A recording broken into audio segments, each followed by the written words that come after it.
There's no better place for new adventures, for making new friends and memories you'll never forget than right here at Disneyland Resort. And with so much to see and do, you'll find more ways and want more days to experience as much of the magic as you possibly can.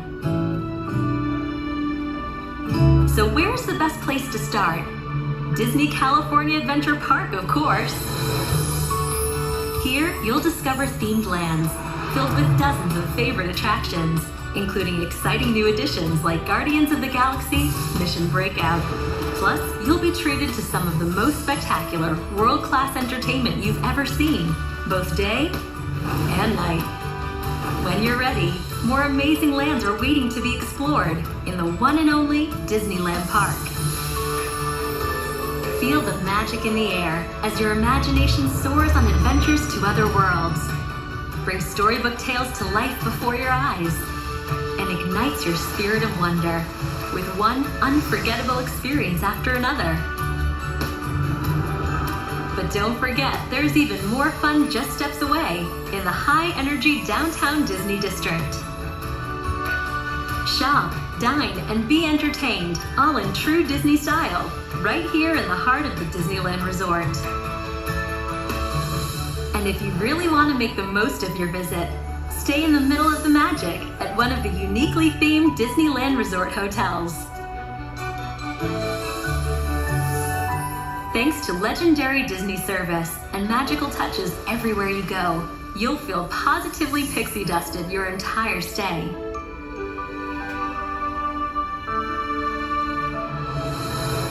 So now that you've gotten a taste of what's in store, get set for the vacation of a lifetime, one filled with day after day and night after night of pure Disney magic.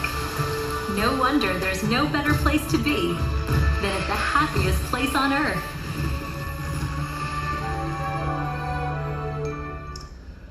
Can you tell I'm trying to get you to go to Disneyland? I really. All right. So yesterday we talked about the land purchase in Florida, and they were getting it for even under $5,000 an acre, which was pretty cheap. After that article came out in the Orlando Sentinel, the price per acre went well over $12,000 overnight, within 24 hours. So once that name Disney hit the public, then they knew what they needed to do, and it was difficult actually to purchase land. Land is still for sale around there, but it's almost cost prohibitive, if you will. The definitive biography written by Walt Disney was penned by Bob Thomas. Bob Thomas was an AP columnist, lived in Los Angeles in the Granada Hills above LA, and he was very well known for writing biographies on a lot of Hollywood notables. Marilyn Monroe, Elvis Presley, Frank Sinatra, and he had interviewed Walt Disney well over 100 times and was given access to everything that was Disney. He even went through family albums at the Disney home at the time in Bel Air. He was able to peruse through everything, the studios, everything that was Disneyland, and was really savvy to what was going on in the company, and really became very attached in many ways, he and Walt Disney, being the official biographer. At the conclusion of all that, at the end of the day, the book that he had written is Walt Disney, an American Original, which is a great read. I'll have a list of materials that I would suggest for reading at the end of our presentations on Monday. We have 2 more, Sunday and Monday. But he basically said that Walt Disney was a genius, period. Now, as many of you know, Walt Disney smoked. And it wasn't until a couple years after Walt Disney had passed away that the Surgeon General came out with a warning that cigarette smoking could be hazardous to your health. Walt liked unfiltered Camels and unfiltered Lucky Strikes. And back then, that was the way life was, right? After that, kind of post, they started, as we know, airbrushing those cigarettes out of the photographs. But up to that point, really, it was kind of no harm, no foul. People didn't think in the terms that we kind of think in today. It was a different world It was truly a different world. In 1966, mid and late 66, Walt Disney was working on a couple of projects at the time. One was Follow Me Boys, starring Fred MacMurray, and they had just finished and were going to attend the premiere. Walt Disney was not feeling well at all. A lot of people feel or understand that the last motion picture, the last time that Walt Disney was filmed, was the Epcot piece that he did to American businesses. We'll probably take a look at that on the last day. But that really wasn't the last filming. It's always been touted as that, but quite frankly, that was not the last filming. The last filming, which I'm going to show you in just a few minutes, really is kind of a makeshift setup that they did. It kind of looks cluttered if you look at it. It was put together very quickly because, quite frankly, he wasn't feeling well. This was done on the 27th of October, 1966. And this happened just a couple of weeks before, around the 14th of November, he would go in and have an x-ray done on his chest. And when he did on the 14th, they found on his left lung a tumor that was about the size of a walnut. So they decided that he needed surgery now. The next day on the 15th, he went into surgery, and they found that not only was the tumor there, but that it had metastasized, and they removed his entire left lung. A few years before that, John Wayne had had the same operation.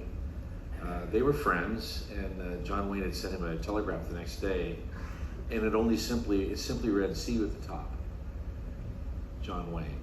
And they knew what that meant because people with reduced lung capacity had to avoid high altitudes. So that was the telegram that he had sent by Western Union. He was at St. Joseph's Hospital just across the street on Buena Vista from the Walt Disney Studios. A couple of days after that, believe it or not, he returned to the studios. And then he went back in. As you know, at that time in history, they were doing cobalt treatments. And he went back into the hospital about a week later, and then at that point, never exited. But just a few weeks, as I mentioned before, that on the 27th of October, Walt Disney did sit for this last filming, this last capture of him, where he was supposed to have attended the premiere of Follow Me Boys with Fred MacMurray and was not able to do that. And at the insistence of his doctors, did not go. They were also working at the time on The Happiest Millionaire, which I believe he mentions in this, and then he was really full steam ahead on The Jungle Book, which would be released in about 5 months. But I don't believe he mentions it to this. But let's watch this final filming. Good evening, friends. I'm sorry to have to welcome you to this invitational showing of Follow Me Boys in this way. I'd give anything to be there with you. But this seems to be one of those times I'm tied down here at the studio night and day. Of course, it's always this way when we're shooting a picture. And it so happens we're in the middle of shooting one right now. It's a comedy feature called Blackbeard's Ghost, starring Peter Ustinov, Steve Jones, and Susan Plachette. Now, we've completed quite a few pictures since finishing Follow Me Boys. But there's one special one that I just had to mention. It's titled The Happiest Millionaire. Now, this is one we call a happy family musical. It's the true story of the fabulous Anthony Drexel Biddle family of Philadelphia in the era of 1917. Now, the stars are Fred MacMurray, a real Disney favorite, as Mr. Biddle, the lovely Greer Garson as Mrs. Biddle, 2 newcomers, Leslie Ann Warren and John Davidson, playing Cordelia Biddle and Angie Duke. And it was the romance between these two that brought together the Biddle and Duke family. And introducing the fabulous Tommy Steele, star of the Broadway hit Half a Sixpence. Tommy plays the part of John Lawless, the butler. Now, there's a sequence in the picture that I'd like very much to run to you. It's that part where Tommy, fresh off the boat from Ireland, has been sent by an employment agency to the Biddle home to apply for the job as butler. He walks in unannounced, and this is what happened. Well, that's just one of the many songs in the show. And naturally, being part Irish, it's one of my favorites, of course. Now, The Happiest Millionaire won't be released until late next year. So let's get on with the business at hand, and that is Follow Me Boys. To us, this is a very special kind of motion picture, and one of which we're very proud. It has a fine cast, and oh yes, you're about to meet a 15-year-old boy for whom I predict a great acting future. His name is Kurt Russell. I hope you enjoy the show, and incidentally, have a handkerchief handy. If you're like me, you're not only going to laugh a lot, but you're going to shed a few happy tears. So thanks for coming, and again, I'm sorry I can't be there with you personally for this occasion, but here now is Follow Me Boy. When I was putting together a training program about 15 years ago, I wanted to capture Walt Disney in certain ways and perhaps new ways that he hadn't been captured before. And we had interviewed a lot of individuals who really go back in history with Disney. And one of those that we touched base with was Diane Disney. And we wanted to put her on film, on tape. And what she said was, you know, I appreciate that, but everything that I wanted to say about my dad, she said, I've put in Walt Disney the man. She said, you can use that. She said, you can take that, you can do whatever you want with that. If you want to use parts of it, that's perfectly fine with me. But she said, I really think that for me encapsulates my feelings and my memories about who my dad was. So I want to play just a little bit of that for you.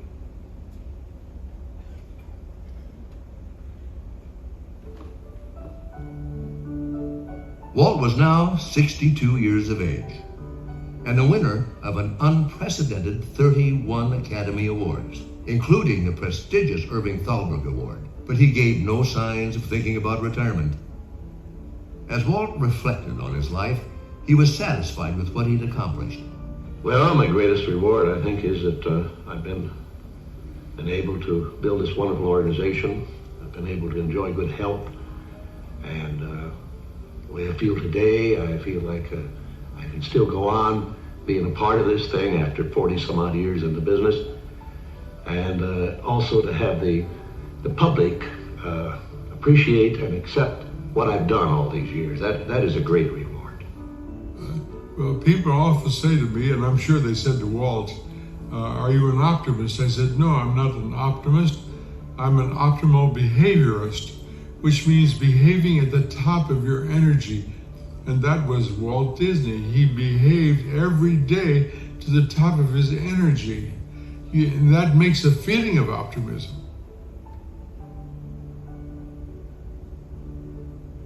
Like a lot of grandparents, Walt and Lily often babysat their grandchildren. After school, a studio driver would often bring them to his office. I think he had a little anteroom in his office, which was a pretty neat place to be doing your homework. He had cabinets full of miniatures, models, awards, citations. It was a little bit distracting. We'd try to get our homework done, but be fiddling around most of the time with the stuff at hand.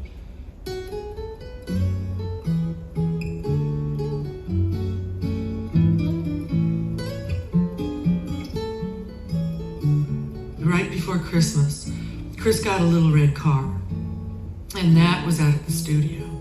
Beautiful little Autopia car, and we had that to drive around the lot in. Just had a wonderful time.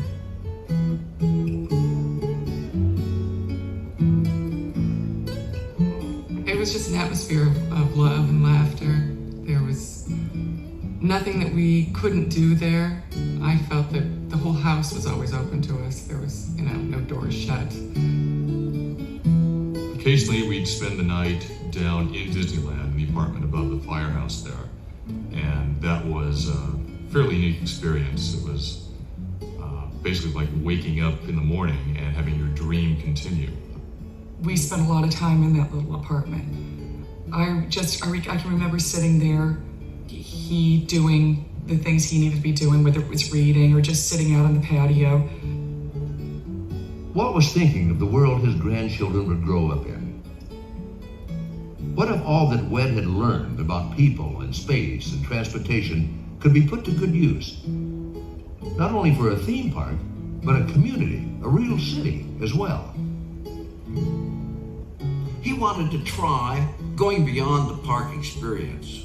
He wanted to try improving the environment, the urban setting. And he was full of ideas on what that place would be like. It would not be just a park, it would be in the setting of an urban experiment.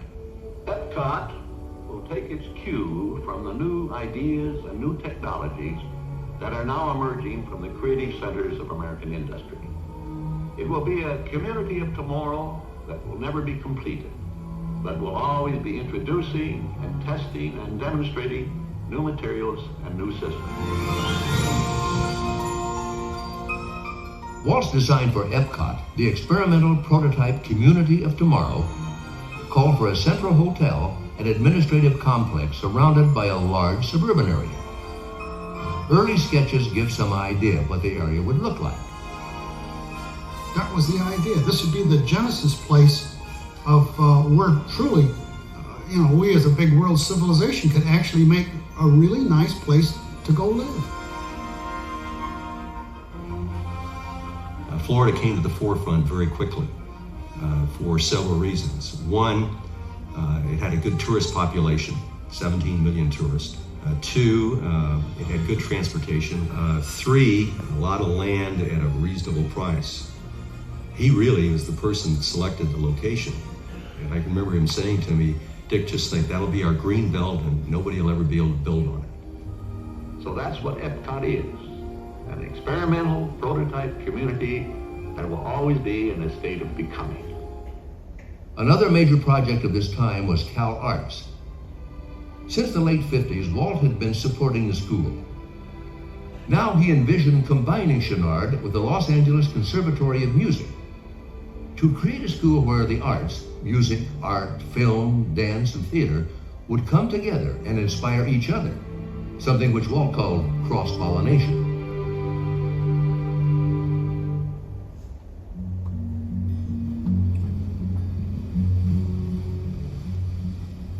In the summer of 1966, Walt organized a vacation for the entire family. He rented a 140-foot yacht, complete with crew, for a leisurely cruise from Vancouver. And it was so wonderful because it was all my children, from Chris down to little 2-year-old Ronnie, Sharon and Bob, my sister and brother-in-law, and their little baby, Victoria, who was about 6 months old. And Mother and Dad all in this boat. We celebrated Tammy's birthday, July 3rd, on that boat, and then my parents' wedding anniversary 10 days later. When Ron and Walt found a quiet moment to talk, Walt told him he was going to focus on Epcot and Cal Arts. Walt always looked for new challenges, and Epcot was his new and fresh challenge. And he once said to me, he said, I think I need about 15 years. If I could have 15 years, I can complete this project. And at that time, he said, I'm just going to turn over the films to you people. I think you can do a good job. I have confidence in you, but I have to concentrate on Epcot.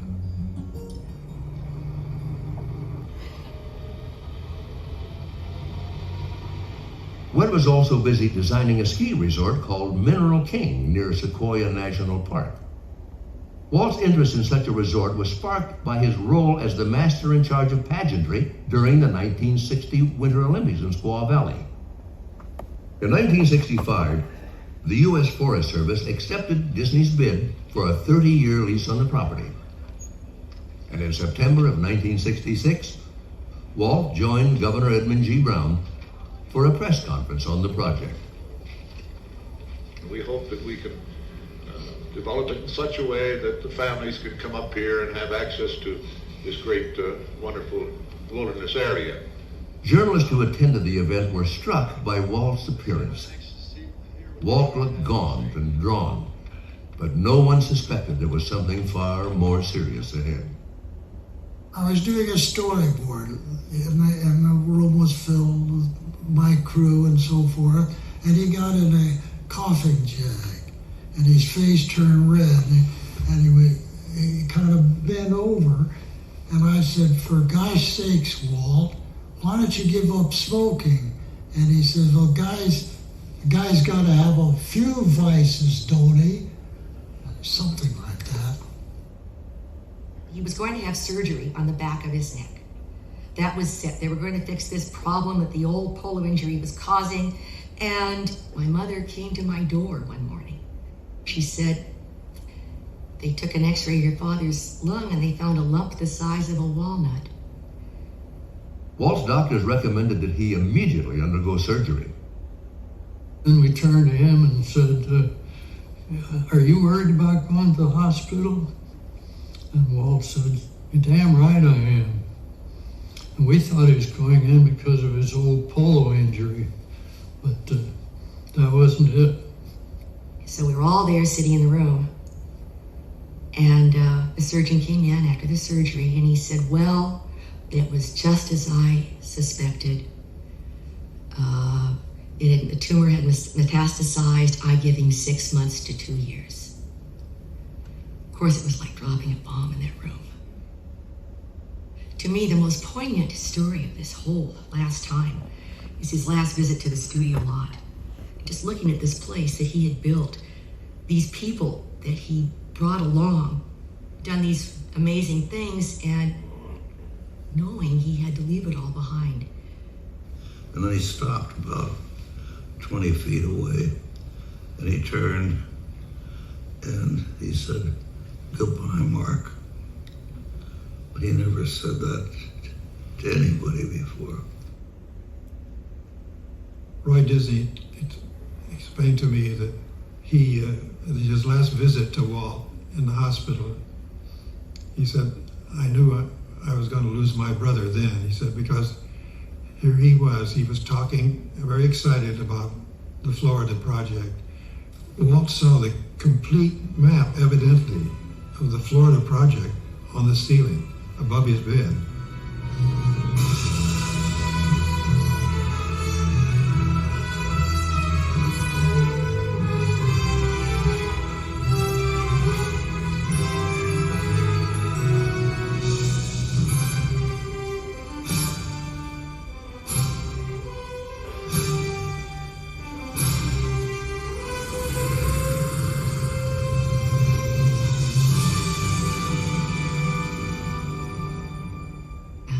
As we got off the elevator on the floor, and I saw Ron go striding into Dad's room and then come out with his arms up like that, as though someone pushed him back. And when we went into the room, Dad, his hands were on his chest, and he was gone, and Uncle Roy was standing at the foot of his bed, and he was massaging one of Dad's feet, just kind of caressing it, and he was talking to him, And I don't know, it sounds like something like, "Well, kid, this is the end, I guess," and that sort of thing. And I saw his love as I'd never seen it before. It was 9:30 a.m. on December 15th, just 10 days after his 65th birthday. I cried in my wife's lap.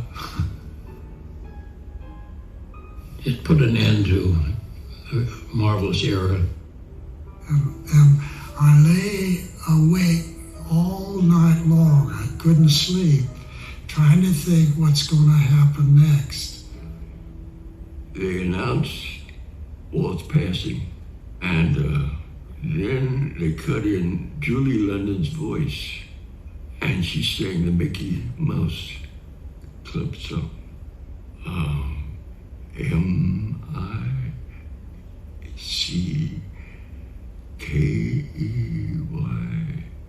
M-O-U-S-A.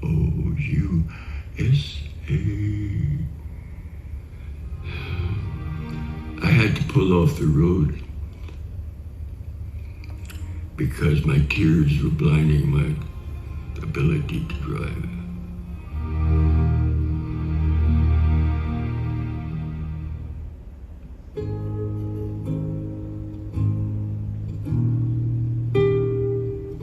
The news of his death reverberated around the world.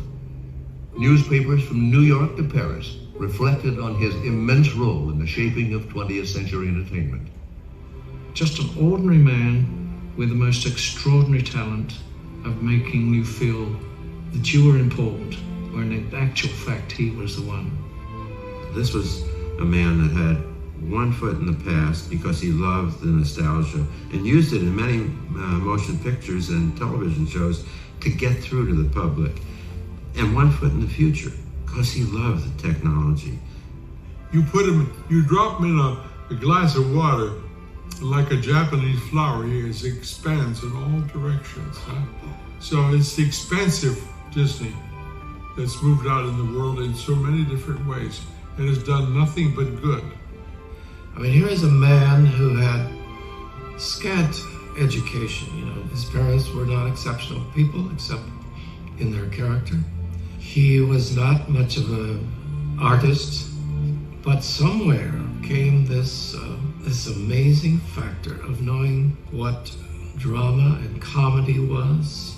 And so I'm afraid we're just going to have to say, well, Walt Disney, genius, period.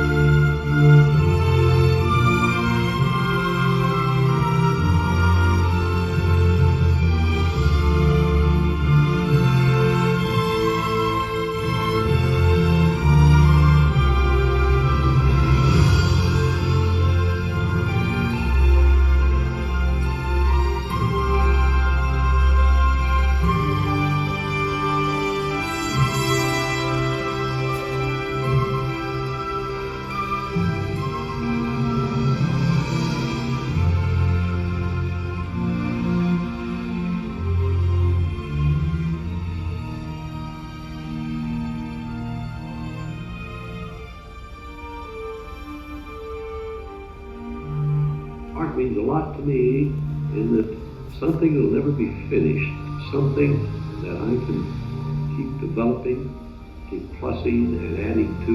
It's a live, breathing thing that will need changes. The thing will get more beautiful every year.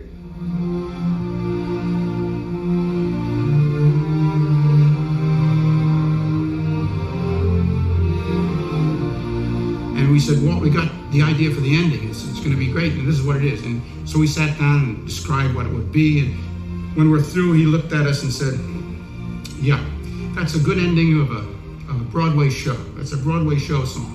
Gosh, he liked the idea, but he didn't like sticks, paper, and strings. I suppose they should tell him to go fly a kite. He said, yeah, that's it. Let's go fly a kite. There's the title. So he asked me to come in and talk to him, which I did, and he said, well, why are you leaving? Don't you enjoy it here? I said, yes. But I said, actually, there's only one job here worth having, that's yours. And he said, that's true, all right. He said, he said, that's it. Unfortunately, it's full. The roads were so full of snow that some of the CBS announcers couldn't even get up to the location in Squaw Valley, and I had to be pressed into service to do some of the broadcasting that the people who didn't show up were supposed to do. But Walt was unfazed by it. He says, we'll just go right ahead, and with any kind of luck, the weather will clear, and we'll get it on the air. I would say that 5 minutes to 10 minutes of 10, it stopped snowing. And it began to lighten up. We went on the air. We did a 30-minute broadcast, and 5 minutes after we were over, it started to snow again. And I said, Walt, you have a connection. He says, no, it's just if you live right, things happen right. If you had it to do over again, would you do any part of it differently? Well, if I had it to do over again, I I think, no, I don't think it would. I don't know. I hope I don't have to do it over again.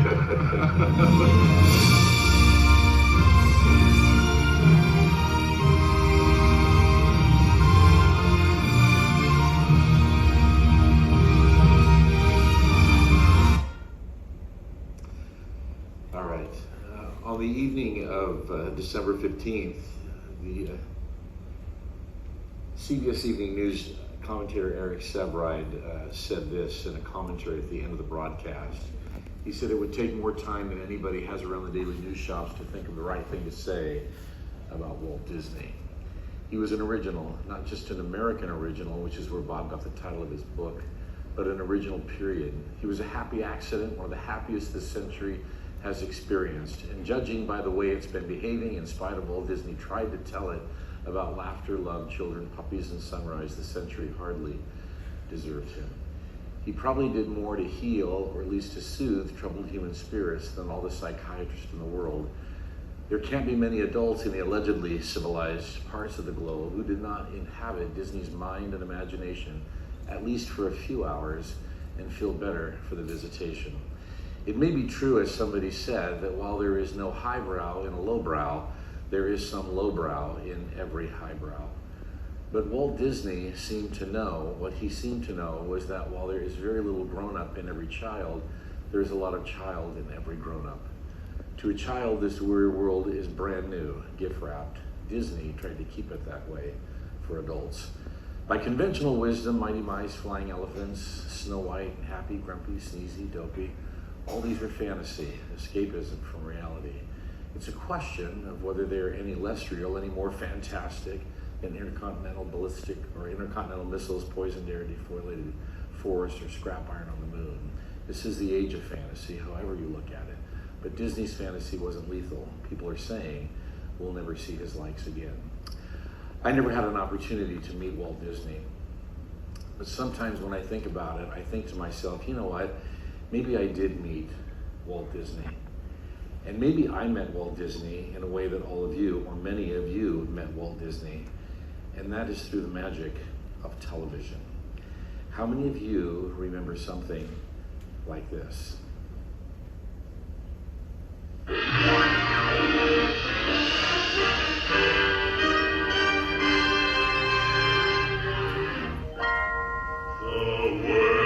A carousel of color,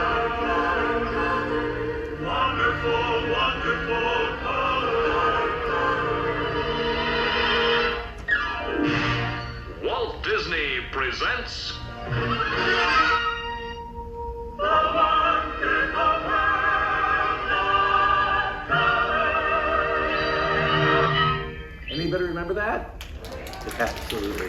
So I would say in a way you probably did meet Walt Disney. I know someone though, I know a lot of people who met Walt Disney, and one of them is Connie Swanson Lane, the second Disneyland ambassador to the world. For years, all of our theme parks have had world ambassadors. Most parks now have two.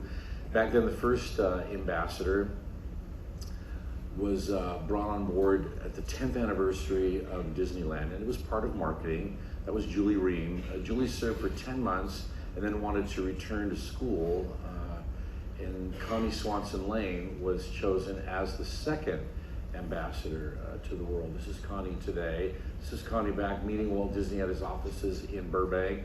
This is the mayor of New Orleans, Walt Disney, dedicating New Orleans Square back in 1965. And there's Connie in the background as well. At Angel Stadium with Maurice Chevalier, some other odd character over there. And I had an opportunity 2 weeks ago, called Connie and asked if we could just talk to her and some of her memories of Walt Disney. So with that, we'll show you that video. Let's watch. Well, I couldn't be happier to tell you that I have the privilege and opportunity of interviewing a very dear friend of mine, someone who I've known for a long time, and that is Connie Swanson Lane. Connie, hello. Hello, how are you, Bruce? Excellent, great to see you. And as noted, Connie served as ambassador to the world for Disneyland, and she did this during the last year of Walt Disney's life. And what an opportunity and what a privilege. With that, Connie, welcome to the interview. I appreciate your time. Thank you so much for taking the time to do this for us. And let's begin by asking, what years did you serve as Disneyland ambassador to the world? Officially 1966, but the first ambassador, Julie Ring, wanted to get back to school. She was very dedicated to her education. So she left early, and I was more than happy to jump right in. And then my contract was renewed basically on a monthly basis. So they said, well, how about if you stay till December-ish? And I said, I love it. Ish is good. And then I was training the next ambassador at that time, Marcia Minor Phillips. Mm-hmm. She filled in after that. Yes. You trained her? Partially. All right, excellent. Well, you were in a long line of individuals who served and have served as ambassadors for Disney parks and resorts around the world. You were number 2, and importantly, you were an individual there during the last year that Walt Disney was alive. And what was interesting about your being chosen is that you were personally chosen by Walt Disney. Now, there are really only 2 people that can say that in the world. You and Julie. And we have you, and we're thrilled for that. I know your first meeting officially as the ambassador with Walt Disney was on the studio lot in Burbank in the office. Can you tell us about that meeting? You mean that meeting? That meeting. Great photo. That was my first real meeting with Walt, and I was so excited. I'm sure my toes didn't touch the ground. I just shook with excitement. It was like I am really standing with Walt Disney. And in that particular picture, if you look at Walt, he's giving me instruction. He's telling me how to take a better picture. Now, I'll tell you because I think everybody knows it. If you want to take a good picture, you do a 3/4. The camera can't tell I'm not looking at you, but I know I'm looking off your shoulder over there. So he's telling me. So look off the shoulder, and now look at his face. Yes. Isn't that the greatest picture? Look at my face. I'm looking at Walt Disney. I tried my darndest. I'd get my head over here, and then it was kind of like my eyes would pop back because I couldn't believe my good fortune. It was such a magical moment. Amazing. And this was someone you would see every Sunday night on your television, am I right? Oh, yes. And as a tour guide, which is the division I came from, we would see him in the park. The light was always on Main Street in the house, in his apartment, if Walt was coming in. Although they really didn't have to put the light on because cast members could send the message from one end of the park to the other before the telephone. You know, it's like, Walt's coming, Walt's coming, Walt is coming. He came often, didn't he? Yes, yes. Amazing. I don't think I ever walked across Town Square that I didn't look for the light, and even in the apartment. In the apartment. Now, I know that you were there the day they dedicated New Orleans Square, and Walt Disney was there with then Mayor of New Orleans, Victor Shiro. What can you tell us about that day? Oh, Walt was like a kid at Christmas, and he'd gotten everything he asked for. He was so excited and so bubbly and happy to explain everything that we were looking at, and there was music. And I swear magnolias were perfuming the air. And Walt was saying, okay, we did this, and we're going to do, over here, we're going to put the Haunted Mansion. And then over here, we have a special show. his mind. He was always working on the next step. So in this moment where maybe I kind of go, maybe, he was going, and next. That must have been fascinating to observe. Oh, it was. And it was contagious. You couldn't help but feel the excitement and the anticipation on something new. Always thinking, always working, it seems. Interesting. This was a joy, not work. Right. What would you say in all of your encounters with Walt Disney is really your fondest memory of him? Well, seeing we're talking about New Orleans Square, I have one. In the Blue Bayou, we were having lunch with the press and with the guest relations people that had been invited. He asked me for a pencil and paper, and I went to get one, and I came back, and he'd taken his linen napkin and pulled his pen out of his pocket and was writing down, "Raise the tree." I'm going, what's wrong with the tree? The tree is too low. It's got to go up 10 feet. We'll close tonight after we've served everyone and bring a crew in and raise the tree 10 feet. And I really don't like out there on the bayou,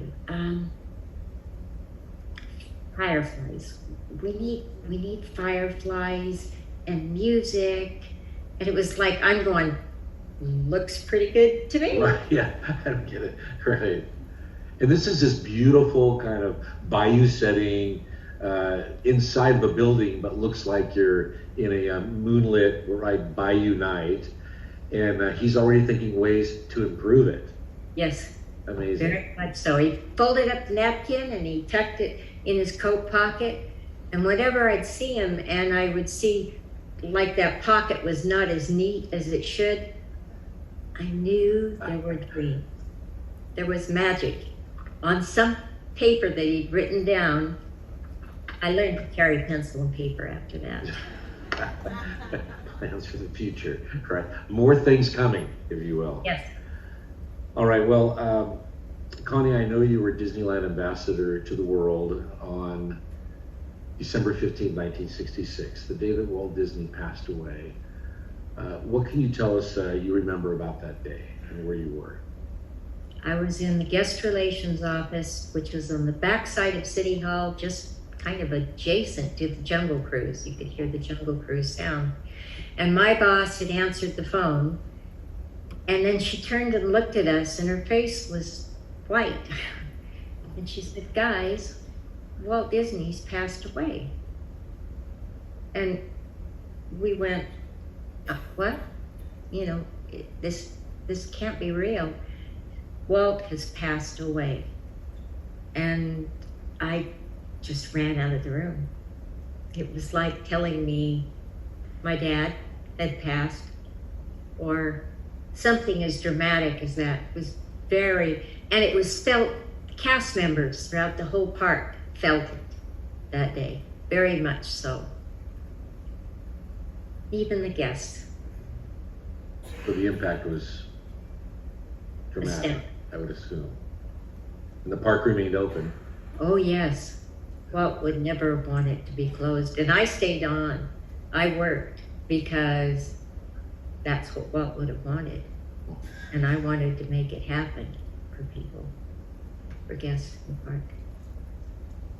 Well, thank you. So how has being the Disneyland ambassador to the world overall affected your life?